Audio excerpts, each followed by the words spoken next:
I hid back under the floorboards. The oppression was overwhelming. I felt the fear, the dread of my extinction. I had no control over my own destiny. I was helpless. For a long time I counted the time in my head, the seconds, minutes, hours. It was only then that I appreciated how long time took to pass. So much of my life had been waiting for time to pass. So much of my life had been wasted.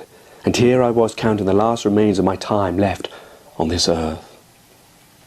I must have fallen asleep in that soily tomb of mine, for I awoke and it was another morning. The sun fell through the cracks, giving me the first lightness from darkness I had become surrounded in. Somehow I felt it was safe now to leave Andy's house and wander about the streets. Maybe it had all been some kind of dream. Maybe whatever presence I had felt was imaginary or had simply vanished with the night just gone by. I wandered the desolate streets. Every step felt deep within the oppression that played upon my very mind. Every little noise I would turn my head sharply to see what caused it. More often than not, there was no explanation. Was it the wind? Or were these ghastly beings watching me, allowing me to go further into what was now their domain? Allow me to become more and more afraid until that fateful moment when they would reveal themselves, and possibly the shock of such an apparition would kill me dead on the spot. I walked right down to the coast, where the forceful winds blew the waves back and forth with such a might.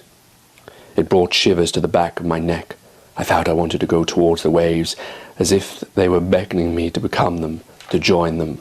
But I resisted this irrational thought and walked through the waves as they trickled across my feet to the cold pebbled sand. Where was everyone? Why was I the only one I could find? Why had this loneliness captured me, imprisoned me?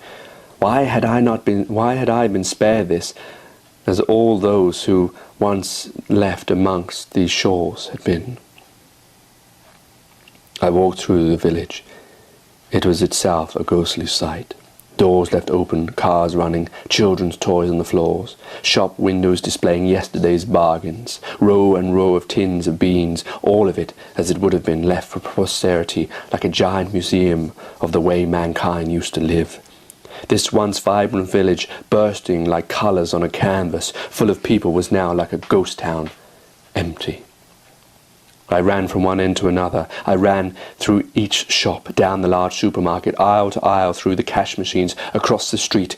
Not one single person, man, woman or child, was left to suffer the fate that appeared to have been left for me to partake. "Where is everyone?" I shouted with less vigour. My voice faltered. "Where are you all?" I walked back to Andy's house, which, despite its once familiarness to me, was now more familiar, which, despite its once unfamiliarness to me, was now more familiar than my own one-bedroom flat. I walked up the stairs to go to sleep. Then I felt a presence down below. I turned around ever so slowly. I felt the very slow drops of perspiration sliver with heat down my cheeks. The turning seemed to last an age, until I faced the bottom of the dark stairs, and with a whoosh, a speed unlike my own, a black shadow fell towards me. It was like a giant cape. I ducked, but I still felt it go straight through me. I stood back up, looked behind me. There was nothing. I turned to face the bottom of the stairs and stared for such a time my eyes began to water, and I found it difficult to keep them open. I tried not to shut them, but I did. They flickered, then again, and then the third time, again the black cape shadow flew from nothing straight onto my face. But this time the top half of the shadow had a distorted, evil-looking face with beaming dark eyes. The shadow stopped right in front of my face. I screamed and moved my arms in front of me, but they went straight through the image until, in one moment, I felt something to hold on to. I looked, and it was a dark, hairy hand. I followed the hand up, and there was the formation of a human body, the skeletal structure first, then the organs inside, the blood, the vessels, the layer of flaky skin, all the way up to the bones and flesh of this face it now possessed, that was right up close to mine, and panting into it. I felt such horror, such oppression, his eyes so evil and yet dead looking into mine. His superior strength, his motivation, his intention stifled me. I became weak even looking at him. I wanted to just scream, but even that now was impossible. I felt as if a voluntary paralysis out of fear had struck me. I was rooted firmly, and here was this black shadow with its firm grip on me, looking down upon me, its cold, panting breath warming up my face, its breath so close I could taste the metal taste of it, that one might imagine a dead man in a cold coffin might exhale.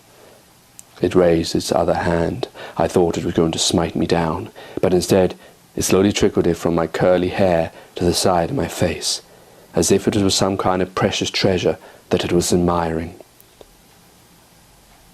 "Human," the voice beamed, so loud and deep that my ears rang throughout the whole of his conversation towards me. "Human," he said again, as if he was saying the word after a long time.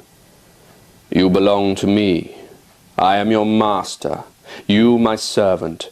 Do as I bid of you, and you will live." As he spoke, I heard within his voice a strange, dog-like cry. Between the words, almost instead of, say, a man with a lisp, it was a ghostly cry. Was it the cry of the legions of mankind who had succumbed to the darkness? "Bite your arm, and give your blood to me, and this day shall I let you live. And each day you give me sustenance shall you be kept alive and fed, so that which produces blood within you shall be freely available to me." I did as he said. My first bite only scratched the surface. With my second, I had to really bite into my arm, as if it was this or my life, and truly it was. The blood dripped out on the floor. He immediately with stealth started to suck the blood from within my arm, with such force which I felt beneath my skin, and in the walls of my heart which pained. And after 5 minutes he finished sucking, and my arm dropped to my side, limp. It felt numb, as if he had drunk every last drop, so much so the wound healed itself, as no blood pressure came there for a while. "You feel pity, human.